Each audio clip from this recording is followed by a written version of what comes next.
beginning today, porn websites will use the XXX domain in order to identify themselves as porn websites. And this is an opt-in thing. It's not mandatory yet, but the government is expecting at least 100,000 websites to do so.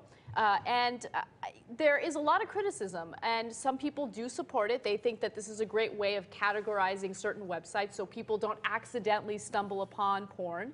However, some members of the porn industry are concerned because they believe that this is a slippery slope. It'll eventually be mandatory, and it'll just be a way of the government censoring their websites, which I think is a legitimate concern. Also, there are people that own the XXX domain.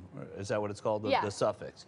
And so clearly somebody's profiting big time from the implementation of this. Whatever this legislation is going to put a lot of money in a lot of people's pockets, or probably a few people's pockets. But yeah, it is a form of censorship. I think though, because it is so difficult to talk about censoring and controlling the internet, that it probably makes a little more sense to be able to section out different parts. Why do people get upset about .gov or .net, but not about .xxx? I mean, or why don't people get upset by .gov? Because it doesn't matter. .xxx, there's money to be made, and people like Playboy, the big purveyors of pornography and I'm not saying that they're one of the biggest purveyors of pornography, but I believe that they are on the web. They are upset about this because it feels like it's mandated for them, and people are they're going to lose customers who don't know about this suffix if it's mandated. So if you go to Playboy.com and you're a subscriber and you go all the time to Playboy.com, and then all of a sudden it's mandated you have to do Playboy.xxx, it becomes problematic. I mean, I think that's definitely a legitimate concern. And, you know, a lot of universities are very concerned about this as well, because they're worried that, for instance, Indiana University, for instance, right? They just spent over $2,000 on buying XXX domains that have Indiana University in them.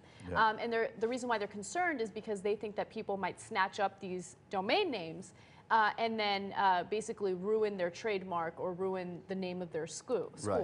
So, and that's the problem. And that is why these people who have this money and invested in this .xxx, why they are so happy, because they're selling to these squatters. They're selling all these websites, all these addresses to Indiana University.xxx, University of Indiana.xxx, IU.xxx. They're selling web domain sites or domain names that otherwise wouldn't sell. Do you think that we're making, or the government is making, a big issue out of nothing? Because how often do people really accidentally stumble upon porn sites? I mean, I've never had an issue with an unwanted porn site. Like, you know, I'm at work and I'm looking up research for stories and everything, and then all of a sudden I see like a set of titties in my face. That never happens. It's very rare. That'd be cool.